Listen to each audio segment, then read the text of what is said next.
Baik, sekarang saya minta kata penutup dari Profesor Mahfud, Menko Polhukam. Terima kasih, Bang Karni. Saya ingin memberi pembanding dulu tentang hasil survei tentang tingkat kepuasan masyarakat tadi yang rata-rata di bawah 50%. Itu saya kira wajar ya, situasinya seperti ini. Tetapi hasil survei tingkat kepuasan masyarakat itu beda dengan kepercayaan masyarakat. Hasil survei tentang kepercayaan masyarakat yang baru saja saya mau berangkat ke sini itu masih 68%. Tingkat kepercayaan masyarakat kepada pemerintah. Ini surveinya yang baru diumumkan barusan di Metro. Jadi soal kepuasan itu soal lain dan ya wajar menurut saya orang tidak puas. Misalnya di bidang hukum tadi, hukum itu kalau dipilah-pilah, yang selama ini banyak keluhan kan di misalnya Mahkamah Agung terlalu banyak memberi korting kepada koruptor. Itu kan sudah bukan urusan pemerintah. Pemerintah tidak boleh ikut itu. Mahkamah Agung hampir semua koruptor yang minta PK diturunkan semua hukumannya. Dan itu terserah Mahkamah Agung aja, urusan Mahkamah Agung. Dan orang marahnya di situ. KPK mungkin dianggap agak lambat, itu juga tidak pemerintah. Nah, kita kalau saya yang mencatat misalnya hal-hal baru yang dicapai dalam 8 bulan terakhir itu, misalnya kita menangkap Paulina yang sudah 17 tahun lari, menangkap Joko Chandra yang katanya itu dibiarkan aja tidak dilepas, kita tangkap. Jenderal Polisi 2 sekarang jadi tersangka, Pinangki jadi tersangka, pasti ada kekurangan-kekurangan. Tetapi bahwa itu juga ditempuh atau dilakukan oleh pemerintah dalam waktu 8 bulan. Karena itu kan mulainya bulan sesudah pandemi ini sebenarnya. Semua itu terjadi sesudah kita mulai mengenal medan itu. Nah itu misalnya tindakan Jiwasraya. Saya kira enggak orang bayangkan dulu Jiwasraya bisa diajukan ke pengadilan oleh pemerintah sendiri, Direktur Garuda dan sebagainya dan sebagainya. Artinya itu sebenarnya kalau hukum itu bisa dipilah-pilah gitu. Siapa mana yang dilakukan oleh Mahkamah Agung, mana yang tidak, yang harus dilakukan oleh pemerintah. Bahwa masih ada kekurangan itu iya, sudah pasti. Nah, saya ingin cerita tentang Omnibus Law. Ketika Pak Alwi Shihab di zaman Pak SBY dulu menjadi duta besar keliling untuk urusan Timur Tengah, membawa beberapa investor dari negara-negara UKI, ratusan juta US dollar mereka datang ke sini mau investasi, diterima oleh Pak SBY. Wah bagus investasi. Beri karpet merah oleh Wakil Presiden Pak Yusuf Kalla, ayo investasi. Sesudah mau dieksekusi tidak bisa Pak. Karena katanya bertentangan dengan peraturan ini. Sesudah masuk ke eselon 2 di sebuah departemen, oh ini ada kepresnya begini, tidak boleh. Oh itu ada undang-undang nomor sekian sehingga pulang, orang sudah ke sini pada pulang. Itu sebabnya lalu bagaimana penyederhanaan perizinan itu menjadi penting. Gitu. Itu satu. Yang kedua, ketika tahun kedua Pak Jokowi itu menjadi presiden, dia pergi ke Tanjung Priok, melihat dwelling time, bongkar muat kapal, kok sampai 7 hari, 8 hari, apa tidak bisa 2 hari, 3 hari, kata Pak SBY. Bisa, kata Darmin Nasution yang ikut waktu itu. Tapi tidak bisa juga Pak, karena sesudah ditata di bidang itunya ada undang-undang lain yang beda.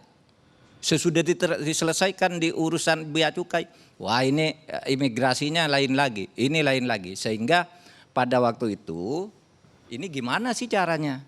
Nah, ketika Pak Luhut Panjaitan itu jadi Menko Polhukam, saya, Jimli Asidiki, Indiarto Senuaji, itu diundang oleh Menko Polhukam Pak Luhut. Gimana? Ini pemerintah terhambat oleh aturan yang banyak itu. Disitulah kita katakan kalau gitu buat aja Omnibus Law. Itu tahun 2016. Oke, kita garap. Tiba-tiba Pak Luhut direshuffle pindah ke Menteri Kemaritiman. Macet itu, gitu. Saya hanya ingin mengatakan bahwa pada saat itu memang pikiran Pak Jokowi itu bagaimana menyederhanakan aturannya agar tidak tumpang tindih.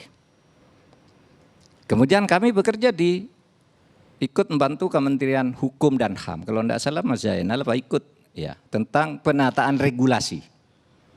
Penataan regulasi karena tumpang tindih. Sampai ada seminar besar berkelas internasional juga di Jember. Gimana sih cara nata regulasi itu?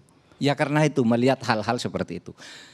Itu latar belakangnya antara lain tumpang tindih peraturan, lalu menampung lapangan kerja, bahwa kemudian ada perbedaan isi, itu enggak apa-apa. Nah itulah kritik-kritik yang bagus tadi. Meskipun sebenarnya kadang-kala kritiknya itu terlambat.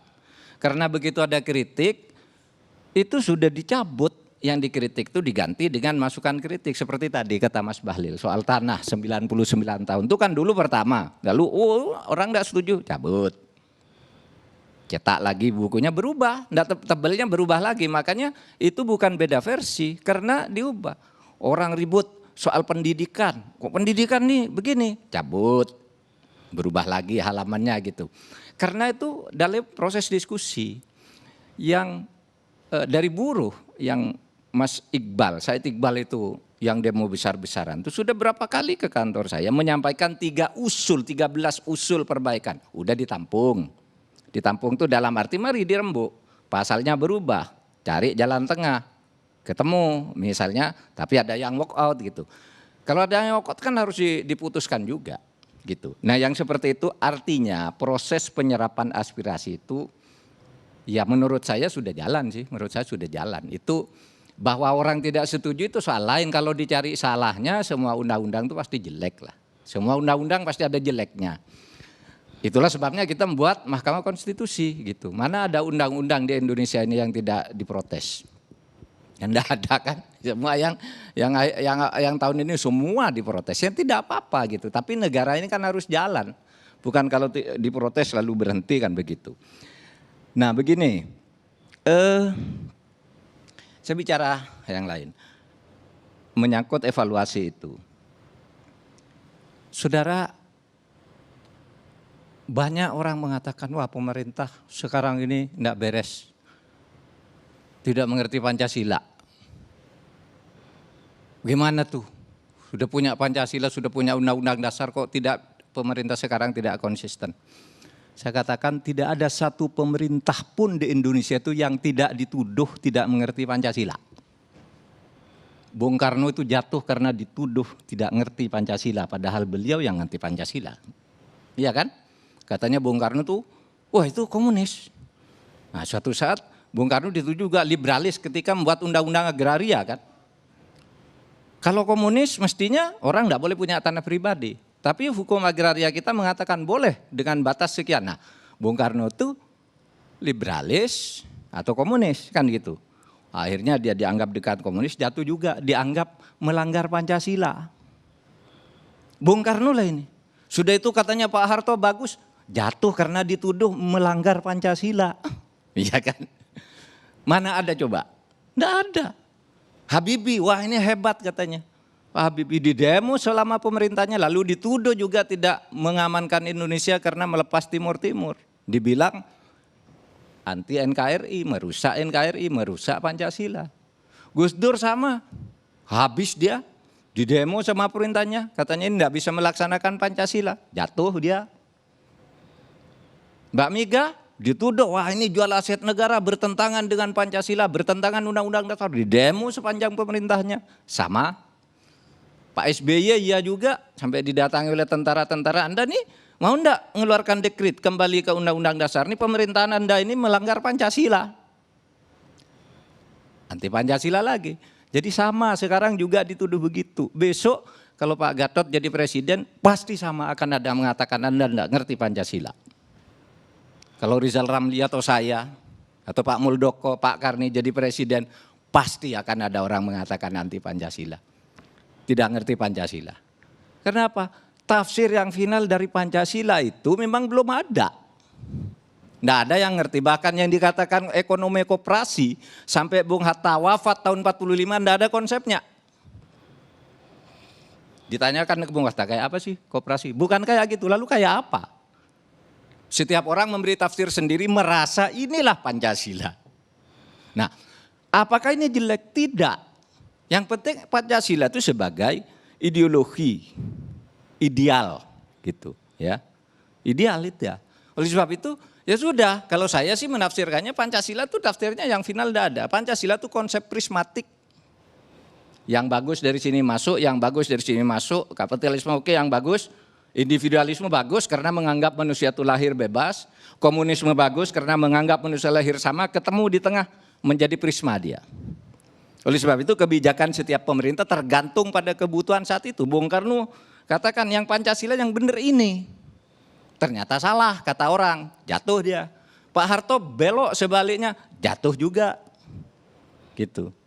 Nah oleh sebab itu menurut saya persoalan yang seperti itu kalau saya yang dari risau, orang pasti ada yang kritik, siapa coba yang nggak pernah yang dianggap benar di negara ini. Apakah ada 75 tahun merdeka, apakah ada pemerintah yang dianggap benar dan dianggap sudah melaksanakan Pancasila dan konstitusi itu? Kan enggak ada. Enggak ada kan? Enggak ada. Apakah itu presiden, apa wakil presiden, apakah menteri, siapapun besok yang jadi presiden, jadi menteri akan dibegitukan lagi.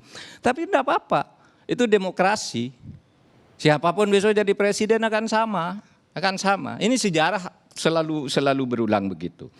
Nah oleh sebab itu saya katakan, saya sama sekali tidak pernah tertarik untuk misalnya mengatakan, wah kami itu oposisi. Kami yang dipimpin negara itu, baik saya enggak, bukan apa-apa dia. Saya ingin tahu apa yang baru dari kami itu yang dikritik. Soal oligarki itu kritik kita dulu kepada Pak Gatot juga ketika jadi Panglima. Sama kan? Anda dari pemerintahan kok pemerintahannya oligarkis. Gitu. Korupsi, kritik kita juga dulu. Korupsi banyak gitu. Pro komunis juga dulu ada begitu. Anda liberal juga dulu begitu, semua kritik tuh sudah ada.